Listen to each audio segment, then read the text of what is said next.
সম্মানিত দর্শক, আমি এটি সুশান্ত আপনাদেরকে আমার চ্যানেলে স্বাগত জানাচ্ছি। আশা করি সবাই ভালো আছেন। প্রাথমিক শিক্ষার জন্য প্রবৃত্তি প্রদানের লক্ষ্যে নগদের সাথে যে চুক্তি হয়েছে, সেই নগদের পোর্টালে আমাদের ডাটা এন্ট্রি করতে হয়।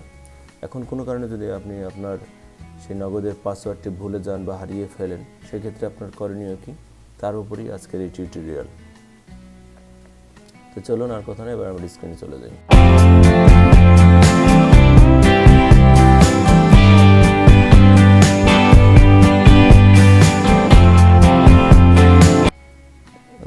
প্রথমে আমরা ক্রোম ব্রাউজার দিয়ে লগ ইন করবো। এরপর আমরা আমাদের নগদের পোর্টালে প্রবেশ করব। এই আমার ইউজার নেম। এখন কোনো কারণে মনে করেন আমার এই পাসওয়ার্ডটি হারিয়ে ফেলেছি, এখানে আমি হয়তো এখন আমরা দেখব কিভাবে আমরা পাসওয়ার্ডটি উদ্ধার করব। এই যে এইখানে যে নতুন একটি আমরা দেখতে পাচ্ছি ফরগেট পাসওয়ার্ড, এখানে আমরা ক্লিক করব। ফরগেট পাসওয়ার্ডে ক্লিক করে এরকম একটি পপ আপ মেনু আমাদের সামনে আসবে। এখানে ইনস্ট্রাকশনটা আপনি পড়ে নেবেন। Reset password panel, are you head teacher, আপনি যদি হেড টিচার হন ইয়েস দিবেন, আর যদি আপনি কর্মকর্তা হন তাহলে আপনি নো দিবেন।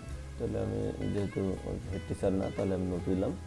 আমার ইউজার কোড হলো, এখানে আমি টাইপ করবো 31 না, আমার মোবাইল নম্বরটি টাইপ করব।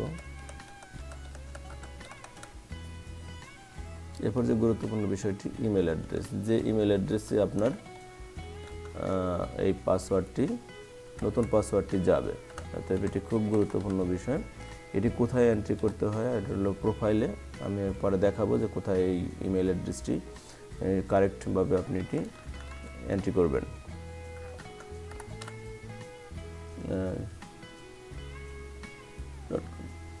এখন আমি এই সেন্ড বাটনে ক্লিক করব।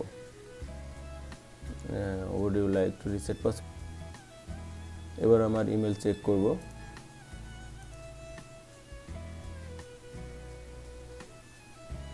এই যে দেখুন, আমাদের পিএসপি সাপোর্ট থেকে আমাদেরকে একটি মেল পাঠানো হয়েছে, যেখানে একটি পাসওয়ার্ড দেওয়া হয়েছে। এই পাসওয়ার্ডটি আপনি কপি করে নিয়ে আপনাকে দিতে হবে, নতুন পাসওয়ার্ড। আমি এইখানে পেস্ট করে দিলাম। ইমেলে যে আমার যে পাসওয়ার্ডটি পাঠানো হয়েছে, এই পাসওয়ার্ডটি এখানে আমি পেস্ট করে দিয়ে লগ ইন করবো। আমরা সর্বশেষ যে পাসওয়ার্ডটি আমরা মেলে পেয়েছি, সেটি যখন আমি এন্ট্রি করলাম তখন আমি এটা দেখতে পাচ্ছি। এরপর আমাদের প্রোফাইল, এবার আমরা ঢুকে পড়লাম।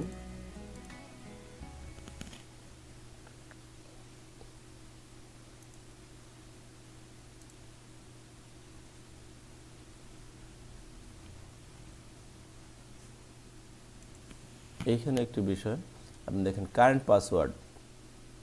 এই কারেন্ট পাসওয়ার্ডে আমি বর্তমান ইমেলে যেটি পেয়েছি ওইটি টাইপ করব।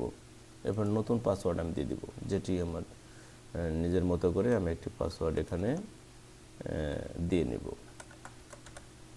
এবং এই পাসওয়ার্ডটি রিটাইপ করতে হবে আপনাকে, এটা কপি করলে হবে না।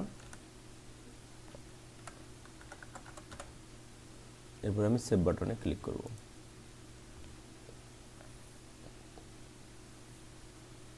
আমার পাসওয়ার্ডটি সেভ হয়ে গেছে, এবং এটা যদি আমি আপডেট করতে চাই তাহলে এটি আপডেটও করে নিতে পারবো, অর্থাৎ পাসওয়ার্ডটি আমার ব্রাউজারে সেভ হয়ে গেল।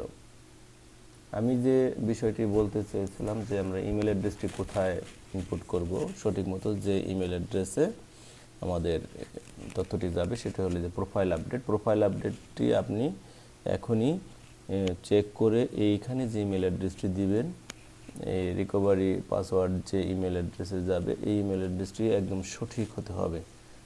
তাহলে আপনাকে আর টেনশন করতে হবে না। যদি কোনো কারণে পাসওয়ার্ডটি ভুলে যান, তাহলে আমার মতো করে এরকম আপনার সুনির্দিষ্ট মেইলে আপনার পাসওয়ার্ডটি রিসেট করে নিতে পারবেন।